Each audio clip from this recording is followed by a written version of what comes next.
all I gotta say is, wow, they may never lose again. It has been extremely fun over the last couple weeks watching the Tigers play baseball. They have won 12 straight games, matching their longest streak since 2011 when they won 12 straight. I remember that streak too. There was so many great games they played in that streak. So many good comeback games, especially against the White Sox, and the White Sox were on our heels in 2011 for the division. I mean, it's when your team goes on a long win streak like this, and the team is just clicking on all cylinders. I mean, everyone is out there pitching great. The bullpen's been locked down. You've been getting contributions from every part of the lineup. And I mean, a good chunk of this win streak, Cabrera has been hurt. He's not only played just the last 4 games, it's been the last 4 consecutive starts. I mean, they have played outstanding baseball. From a pitching standpoint, bullpen standpoint, offensive standpoint, they've had battle-back games where they've won in the last inning. I mean, it's just been exciting. 23 over 500. For everyone, I told you at the start of the season, everyone was freaking out. All I heard is after the Minnesota series is we're in trouble, and that was the first series of the year. I remember a couple months ago, I made a video. I'll put it in the bottom, right about 3 weeks before the deadline, when the Tigers were 7 over 500 and the Indians were nipping at their heels. They were a game and a half back. Everyone was freaking out. This team's underachieving. Cleveland's going to do it this year. Tigers aren't legit. And all of a sudden, what did I say? I said, don't panic till after the trade deadline, until their team is final, because their team will not look the same after July 31st. Peralta's gone. Iglesias is in there. You got Veras now in the bullpen. Valverde's been released. And what did I say? This team does not look the same. It's a completely different look, completely different feel, and it's just an outstanding baseball club right now. They're playing some of their best ball of the year. So, before we get into this Cleveland series, I want to talk about you, Cleveland. You have some of the most classless douchebag fans. You guys sitting there chanting Detroit's bankrupt in the middle of a game.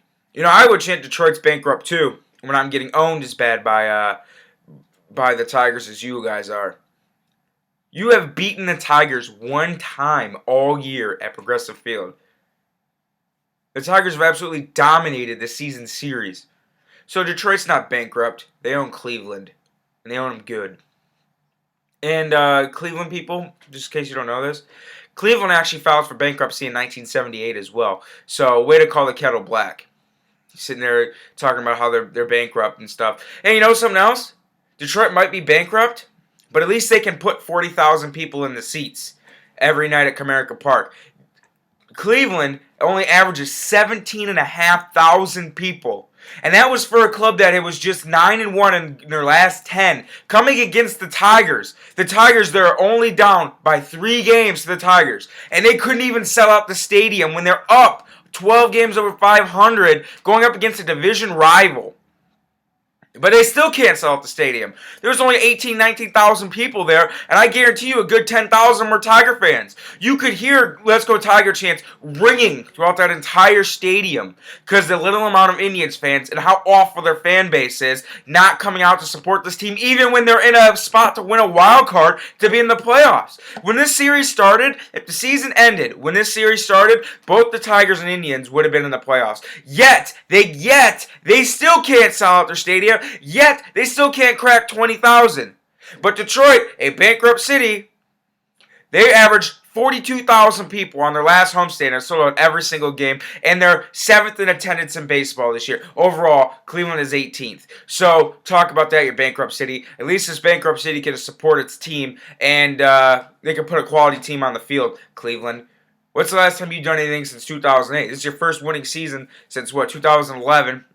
And then you didn't do anything of that until 2008. And they didn't do anything of that until the 90s, early 2000s. So, you just sit there and talk shit about Detroit, but you can't even support your team or put a decent fucking team on the field.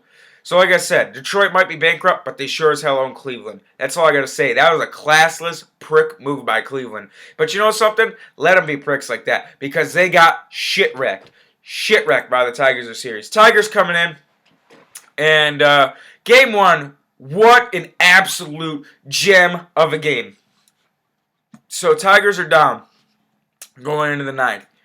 and Alex Avila hits a monster 3-run shot off of Chris Perez to put us up 4-2. It was an absolute awesome, big time home run. I was going nuts sitting in this very spot watching the game. And Chris Perez is so weird. It was exactly on August 5th, which was 1 year from when Cabrera walked off at Comerica Park and Perez blew that huge game. 1 year later, on the exact date, Avila hits a go-ahead 3-run home run in the 9th inning to give the Tigers a lead, and the Tigers won that game 4-2. But it was an absolute game-changing, momentum swing for the entire series kind of home run. It was an awesome home run. I mean, I was going nuts. It was just amazing. So, Game 2, we had Justin Verlander against Justin Masterson. And Masterson pitched relatively well besides 1 inning. The Tigers put up a 5-spot on him. But JV was JV again. He came out blazing fastball, throwing 97 in the first. His command was a tad off in the first couple innings. But after that, it was just awesome. That curveball, snapping off on a dime. I mean, just snapping off on a dime. Just straight boom. Right on the outside black all day. He was hitting 100 on the gun, so his velocity was back, that light was back. He had that swagger on the mound, every time he strike out, do a little cocky spin around thing.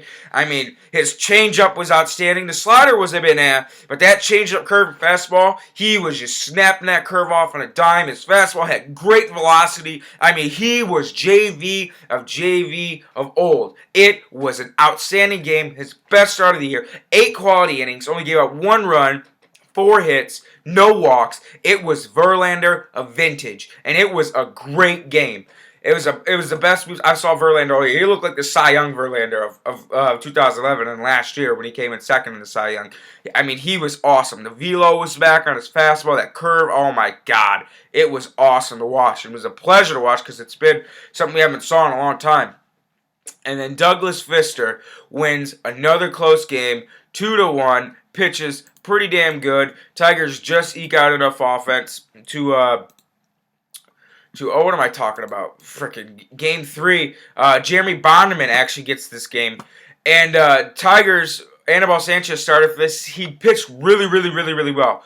Really well. But the offense just did not score. But the Tigers rallied back on a Miguel Cabrera go-ahead home run in the 8th inning. Salazar pitched an absolute great game, but he already struck out Cabrera 3 times. Challenged Cabrera 1 too many times. Cabrera hits a home run on his very first pitch he sees, and Salazar was just like, oh my God.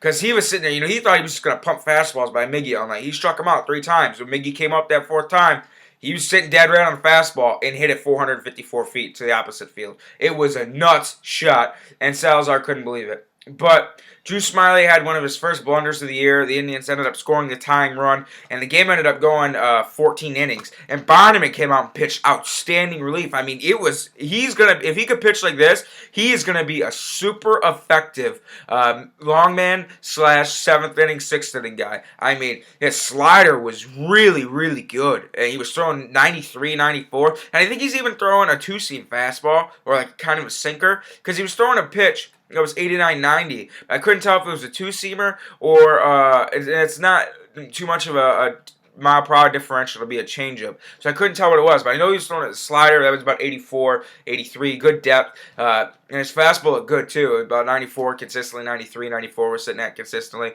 So I don't know what that third pitch was. I think it was a 2-seam fastball, but it looked good, and he got the win. And it was great to see him. If he could pitch like this is an outstanding pickup because they got him for nothing from the Mariners. So. And then Game 4, an absolute blowout. The Tigers absolutely shit on the Indians, going for the 12th straight win. Indians hoping not to get swept. Didn't happen. Scherzer comes out, throws a gem, goes to 17-1. And the Tigers sweep them 10-3. I mean, it wasn't even close this game. They were down by the 3rd inning. It was already 6-0. The game was over by 3 innings, and Scherzer just dominated it. It wasn't even fair. It was not even fair.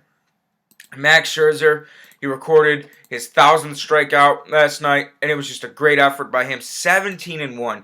I'm not one to get caught up in wins and everything, but this season has it's been something special for Scherzer, and he's got to be one of the leading candidates for Cy Young for sure. I mean, this year, 158 in the third innings pitched. He leads the league in hits per nine at 6.1. He leads in whip at 0.903.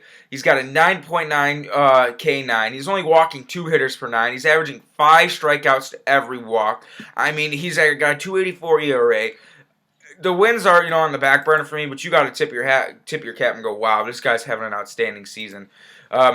So for the sake of this video, speed this up a little bit since I'm already over 10 minutes. Let's preview this next series against the Yankees. So we go to New York tonight, and New York has been playing horrid baseball. I mean, absolutely horrid baseball. They can't score. Their pitching staff is pretty bad. They're floating pretty close to 500. They're at 57 and 56. Their season's just about over here if they don't do something quick.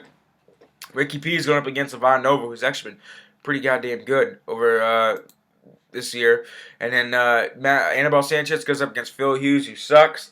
And then Sunday is Justin Verlander against Eddie Pettit, who's had a rough year as well. So this could be an easy. If we're gonna continue our win streak, this is the time to do it because the White Sox just swept the Yankees, and the White Sox are awful. So if they could sweep them, we could sweep them. Keep this win streak going. The longest franchise win streak of all time is the 35 Tigers and 09 Tigers. They both won 14 straight, is I believe what they said. So screw you, Cleveland. You're classless. You got a bunch of douchebag fans. Call Detroit bankrupt all you want, but at least we can fill a stadium. That's all I gotta say. So. Go Tigers. Let's keep this win streak going, boys, and let's put this division out of reach, even though we're already 7 up. Go Tigers.